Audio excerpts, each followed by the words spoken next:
So I used to have a little perch here to do my videos, but I put it in my house or something. So anyway, I got on a subject that I thought would be important. I mean, hopefully it's brief because I only have about 6 miles to travel.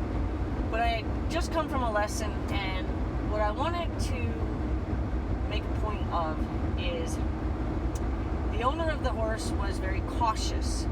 Her energy was very cautious, and with good reason. The horse requires a very cautious attitude. However, when your body language is saying caution, when you're kind of creeping around the horse in a cautious way, or you're kind of sensitively moving around the horse in a cautious way, you give off the impression of being very predatorial.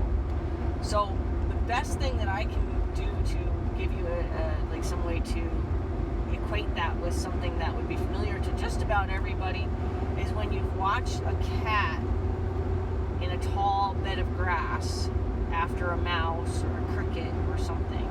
The way they walk, that kind of passive, cautious, desperate to not make a leaf crinkle kind of way, is how the cat sneaks up on something it's going to try to pounce on.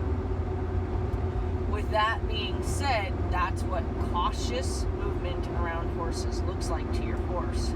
They want to know when you're going to pounce. You're sneaking around them.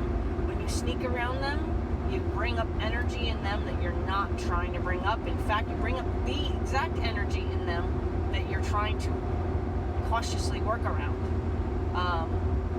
So if anything, you're asking the horse to behave the way you're afraid they're going to behave. Well, then, of course, because you've asked for it, they do. And when they do, it's like you felt you had good reason to be cautious around them. Now, cautious, yes. Safe, yes. Cautious in what can be perceived as sneaky or on the prowl kind of caution is not what you want. It's kind of like if you ask them to be kind of jumpy and suspicious of you through your energy, then they are that way, then you feel validated for having been cautious. Yet, if you can just see that your caution is actually what asked for that energy from your horse.